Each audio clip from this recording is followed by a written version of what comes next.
Assalomu alaykum aziz futbol muxlislari. FIFA 90+ kanaliga xush kelibsiz. Bugun O'zbekiston milliy terma jamoasi bosh murabbiyi Fabio Cannavaro bilan bo'lib o'tgan intervyuni e'tiboringizga havola etamiz.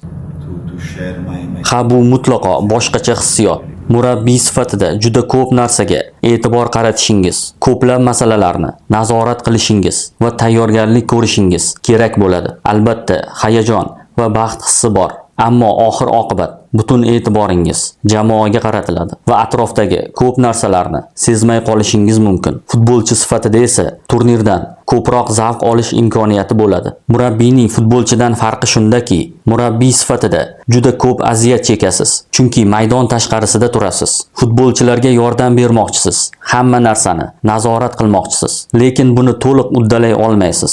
Ba'zi o'zgarishlar qilishingiz mumkin xolos. Shu sabab murabbiy ko'proq tashvish va bosimni his qiladi. Kolumbiyaga qarshi uchrashuvdan keyin katta saboq shuki, bu darajadagi xatolar juda qimmat to'lashga to'g'ri kelishini anglatadi. Biz juda ajoyib o'yin o'tkazdik, jamoaviy harakat qildik, agressiv va intizomli bo'ldik. Lekin bir lahza diqqatni yo'qotsangiz yoki raqibni nazoratsiz qoldirsangiz, jazolanishingiz aniq. Birinchi gol oldindan tayyorlangan vaziyatlarni uzoq vaqt tayyorlagandik, ammo baribir xato qildik. Ikkinchi gol esa autdan keyin yuz berdi. Futbolchilarga markaz orqali o'ynamaslik kerakligini aytgandim, chunki bu juda ham xavfli hudud. Shuning uchun bu darajadagi xatolar sonini kamaytirish lozim. Shu bilan birga ikkinchi bo'limdagi o'yinimizdan juda mamnun bo'ldim. Men doim futbolchilarga to'p bizda bo'lsa, o'z uslubimizni ko'rsatishimiz kerak. Futboldan qo'rqmaslik, o'zimizga ishonish va o'yin zavqini his qilishimiz kerak deb aytaman.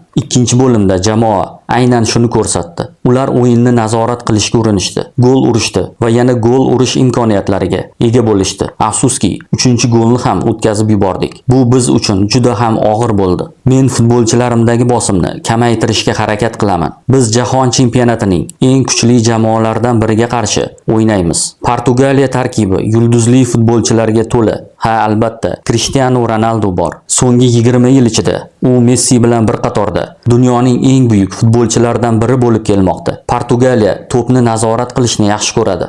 Raqibga bosim qilish imkonini bermaydi. Ular qisqa paslar orqali o'yinni boshqaradi va har bir vaziyatda xavfli. Shuning uchun biz himoyada juda intizomli bo'lishimiz kerak. Shu bilan birga to'p bizda bo'lganda ularga muammo tug'dirishga harakat qilishimiz lozim. Har bir jamoaning kuchli va zaif tomonlari bo'ladi. Biz ularni kuchli tomonlarini imkon qadar cheklab, zaif tomonlaridan foydalanishga intilishimiz kerak. Ha, albatta, Ronaldo buyuk futbolchi, katta yulduz. Ammo o'yin boshlangandan keyin bularning barchasini unutish kerak. Biz o'z vazifamizga e'tibor qaratishimiz shart. Maydondan tashqarida futbolchilar o'rtasidagi munosabat juda yaxshi bo'lishi mumkin. Lekin maydonda siz do'st emassiz. U yerda faqat o'z jamoangiz manfaatini o'ylashingiz kerak. Turnir yakunida men odamlar O'zbekistonni jahon chempionatida ilk bor ishtirok etayotgani, lekin kuchli jamoalardan qo'rqmaydigan jamoa sifatida eslab qolishlarini istayman. Biz yaxshi futbol ko'rsatadigan, yaxshi tashkil etilgan va intizomli jamoa sifatida tanilishimiz kerak. Shuningdek, biz hamma raqiblarni hurmat qilamiz va o'zimizga ham hurmat bilan munosabatda bo'lishlarini istaymiz. Bolalikdagi orzuyim futbolchi bo'lish edi, murabbiy emas. Keyinchalik murabbiylik haqida o'ylay boshladim. Ammo hozir rostini aytsam, bu ishni juda yaxshi ko'raman. Har kuni ertalab uyg'onganimda yangi narsalarni o'rganishga, o'yinlarni tomosha qilishga va tajribamni futbolchilar bilan birga bo'lishishga harakat qilaman. Shu meni baxtli qiladi. Futbolchilarga nimadir bera olish hissi men uchun juda ham qadrli tuyg'u.